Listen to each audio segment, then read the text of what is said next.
Today, we are here to talk about Cross Guild. With all the other Yonkos now making a move towards the One Piece, with Luffy now having 3 poneglyphs, Shanks beating Kid taking his, and Blackbeard beating Law and taking his poneglyphs, it's only appropriate that we talk about Buggy and how he might come into the fold. So based on what we know of right now, Buggy has 0 poneglyphs under his belt, whereas his competition are already near the finish line. How will Buggy catch up? Realistically, there's only 2 ways for Buggy to catch up right now. He either goes through the gauntlet, goes to Whole Cake Island, goes to Wano, go to Zou, and grab all the rubbings from those islands, or what I think he might be able to do is find the man with burn marks, the man marked by flame, and obtain the 1 poneglyph that nobody else has. While you could argue that this wouldn't necessarily put Buggy ahead of the others, it does give him a massive advantage, because we had Law and Kid and Luffy all scratching their heads as to where to even start in regards to finding the 4th road poneglyph. Even we, the audience, barely know anything about the location of it. All we know is that there's a guy who is marked by flames, he has a black ship, and he can seemingly create whirlpools. If you were to ask Luffy who this man might be or where to find him, Luffy would have no idea. But if you ask Buggy, Shanks, or Blackbeard, I feel like they might have an inkling as to where to start. And that's simply because they were a part of an entirely different era. With age comes experience, and with experience comes knowledge. And every Yonko thus far has shown us how great their information network is. Big Mom was able to find out Sanji's backstory back at the Baratier. Kaido somehow managed to finagle his way into Wano. Shanks pulled up the Carfax on Kid while he was fighting him. And then there's Blackbeard, who was able to pinpoint the island that one of the 3 captains leaving Wano would end up on. The only Yonko that has not shown us what they are capable of on the information front would be Buggy. And of course Luffy, but I also feel like Luffy is a little bit of an exception to this. Cross Guild is freaking awesome, but you know what else is awesome? The sponsor of today's video, AtlasVPN. Thanks to AtlasVPN, we are offering everyone here an exclusive summer deal. You can get an AtlasVPN subscription right now for the low price of $183 a month. And by signing up, you get an extra 3 months free. If you guys don't know what a VPN is, let me tell you some of my favorite features about it. First up, by using a VPN, you can unlock all of your favorite content from around the world. For example, Netflix. Netflix here in America is very different from Netflix in other countries. They have an entirely different range of shows. So, by using AtlasVPN, I can change my region that Netflix thinks I'm in and say that I'm in Japan, for example. And by doing so, I will then have access to all of the juicy anime that's not available in my home country. So there's another cool feature, and this one is a lot more personal. So the other day, I accidentally downloaded malware on my wife's computer, and because of this, I had to reset the entire computer back down to the basics. It wasn't fun. But if I had AtlasVPN at the time, none of that would have happened, because AtlasVPN blocks all malicious links, ads, and trackers. And not just that, but AtlasVPN will even notify you when it notices that somebody's trying to steal your data. AtlasVPN is offering all of that and so much more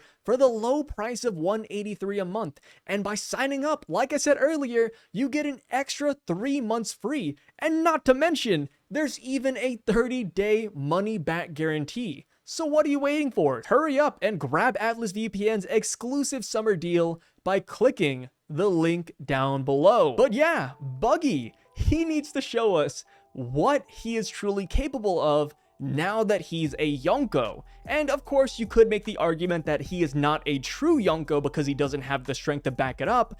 But I feel like since he doesn't have the strength to back up the title, he needs to succeed in other areas. He has the luck, he has the fame, and he has the age. So with that age, I do expect him to have some knowledge as to where the man marked by flames might be. But also, to play devil's advocate to myself, even if he doesn't know where the man marked by flames is, we have to admit that obtaining the other 3 road poneglyphs wouldn't be too much of a challenge for Buggy, Mihawk, and Crocodile, because they're seemingly unguarded. If we were to go to Whole Cake Island right now with these 3 men, who would stop them? Katakuri? Maybe, but he's injured. And we have Mihawk and Crocodile. If we were to go to Zoe, well, Buggy knows the Minx. He's been there before with Roger, so that's not too big of a deal. And then if we go to Wano, again, Buggy has connections. And of course, if the Wano swordsmen turn against them, they also have Mihawk. The road to success could not be much easier for these guys. The only problem with this though is that they are not on the move yet. I feel like they will be in the near future since they just got their ship built in chapter 1082, but I do think they will be stationary for at least 1 or 2 more chapters. And the reason why is because, based on what we saw back in chapter 1086, the Seraphim have been deployed to Empty Bluffs Island. We have the Crocodile model, the Gecko Moria model, and lastly, the Dofi model, all heading over there to stop Cross Guild in their tracks. I mentioned earlier that all of the Yonko have poneglyphs under their belt and they're making strides towards the One Piece. But not just that, they also have feats underneath their belt as well. Luffy took down Kaido and now he's going ham on Egghead Island. We have Shanks, you know, of course, it was kind of a one-tap, but he took down Kid. Blackbeard took down Law, and seemingly it looks like he's taking down Garp as well. Buggy, maybe not Buggy, but Buggy's crew, Mihawk and Crocodile, they need a feat, in my opinion. So, with the Seraphim being deployed to Empty Bluffs Island, I feel like this is the best time for Mihawk and Crocodile to show what they're all about. Back on Egghead Island, we saw what a clash against the Seraphim looked like. Luffy, Zoro, Lucci, and Kanku all tried to fight them, knock them back, and they took no damage. The Kuma model, the Mihawk model, they stood back up like nothing happened to them. And even back in Wano, we saw what Lunarians are capable of. It took Zoro everything he had to beat King. So taking down 3 Seraphim would be a mighty feat to put under the Cross Guild belt. But that's not just it. That's not where the buck stops. Because we have to remember, with Seraphim being deployed, there has to be a commanding officer to give them orders. Back on Amazon Lily, Kobe was that guy. So with that being the case, these 3 Seraphim must have somebody behind them, leading them on Empty Bluffs Island. And now, who would that candidate be? So far, I came up with 3 pretty decent options. The first one would be Fujitora, because Fujitora is a swordsman and he's an admiral. A lot of people have been slandering Mihawk, and you know, I get it, right? Mihawk's only real clash was against Vista pre-time skip, and it didn't look that good. So, if Mihawk were to take down an admiral and 3 Seraphim, that would look amazing. Now, another candidate that could come into play is Smoker, because based on the Hachinosu chapters and Tashigi and Egghead Island, we just haven't seen Smoker anywhere. That man is MIA. I like the Smoker option a lot, and that's simply because him and Crocodile have history. If you recall, back in the Alabasta arc, the Navy didn't want to give Luffy credit for taking down a warlord, so what they did instead was say that Smoker took down Crocodile. Smoker is the hero of Alabasta. So in a weird sense, it would kind of be poetic if they sent Smoker to take down Crocodile once again. And we have to remember, back in chapter 1086, they said their main target on Empty Bluffs Island isn't Mihawk, it isn't Buggy, it's actually Crocodile.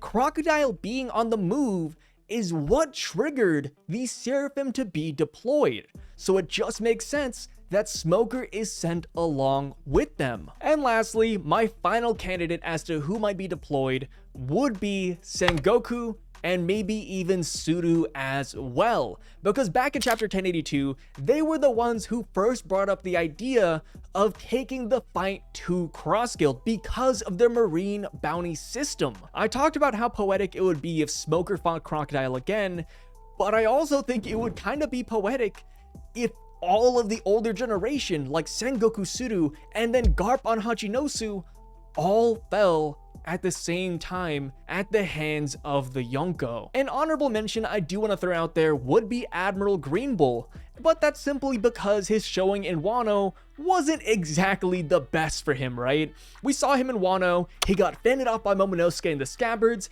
and then Shanks sent him home without even getting a lick of his ice cream sundae. So yeah, I kind of feel like Green Bull needs to do something. But as far as the timeline goes, he's currently busy because he just captured Weevil from Sphinx Island. So I think he's on his way to Impel Down and he will be too busy to head to Empty Bluffs right now. But I don't think the chances of Green Bull running into Cross Guild are necessarily 0%, because there are a lot of theories out there that Cross Guild will break into Impel Down and rescue Doflamingo to recruit him into their ranks. And or maybe Doflamingo breaks out of Impel Down and heads to Cross Guild. And you could be wondering, Sai, why would they team up? What does Doflamingo have to gain from this? Well, hear me out. Oda, time and time again, has teased the potential team up of Crocodile and Doflamingo. Back in Marineford, they talked about maybe working together, but it didn't pan out. And then we have all of Oda's data books where for some reason, he always draws Doflamingo and Crocodile together. They almost seem like a pair. And then don't get me started on chapter 0 of One Piece. In chapter 0, Oda drew Mihawk, Buggy, and Crocodile all at Gold Roger's execution, but there were 2 more warlords in attendance. Those warlords were Gecko Moria and Doflamingo. With Gecko Moria now being broken out of Hachinosu and having nowhere to go, and having Perona have Mihawk connections, I feel like it only makes sense if Moria, somewhere down the line, teams up with Cross Guild, and I feel like Doflamingo might be the same way. Of course, this is reaching fanfic levels of copium, but if they don't join up with them, where else would they go? They're kind of like stray dogs now that they don't have the Shishibukai system to back them up. Just thinking about it, every Yonko has a bunch of heavy hitters. Big Mom has her entire family. Kaido has his disasters and Tobiropo. Luffy has his commanders. Blackbeard his Titanic commanders. And Shanks has his big executives. Buggy just has himself, Mihawk, and Crocodile. He needs more heavy hitters under his belt. Yes, he has Mr. 3, Mr. 1, Kabaji, and Moji, and Alvida, but they don't really equate to much. We need people like Moria, like Doflamingo, with us if we really want to be a threat. And funny enough, we know that Cross Guild wants that smoke and want to recruit more heavy hitters, because back in chapter 1082, Mihawk himself says that they need to establish their overwhelming power if they want to create their utopia. They need that military strength. So what better way to establish that than to 1, not only take down the Seraphim and whoever show up with them, but 2, recruit more Shishibukai onto their side. So with that being the case, I feel like them breaking into Impel Down and releasing Doflamingo is more of a win rather than an if. And I just want to throw out one more thing.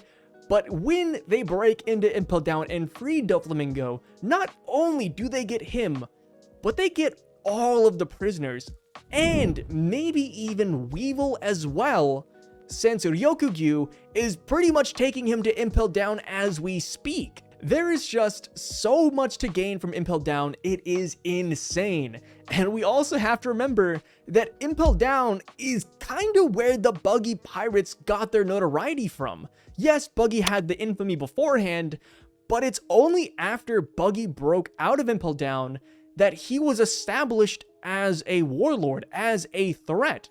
So if you were to do it one more time and run it back, he would be a menace. and Cross Guild would have achieved that military status and overwhelming power that they want. The last thing I want to say before we end this off is that somewhere in an old Shonen Jump interview, Oda did say that his favorite villain in the series is Buggy, and if he were to eat a devil fruit, he would have eaten the Bara no Mi. Don't quote me on that. I've tried to look for the source for that for a long time now, and it shows up in many articles, in many Japanese articles, the One Piece wiki, and etc. But it's been so long and One Piece is so old that nobody has a concrete source. So take that one with a grain of salt, but I did think it was a fun fact while making this video. Also, one question I want to ask you guys now is, who do you think this guy is? So back in chapter 1056, when Kid tells us about Cross Guild and how they placed bounties on marine heads, we saw these 3 posters, right? We looked at them and said, wow, that's cool. We see 3 stars, 2 stars, and a crown, but we didn't know what that meant. But now that we have Garp's bounty being revealed to us at 3 billion berries and with 1 crown equating to 1 billion, it really does beg the question of who is this marine and why is he worth 1 billion berries? That, my friends, is a mystery we might never know the answer to. But with that being said, hey, thank you so much for stopping by to this video. I just wanted to talk about Cross Guild a little bit because we have so much Hachinotsu going on and so much revolutionary stuff before that I feel like it's only appropriate to talk about Cross Guild and what they might be up to, because I feel like that's where we might be spending our time next. But with that being said, hey, my name is Sai, and I'm signing out. Peace.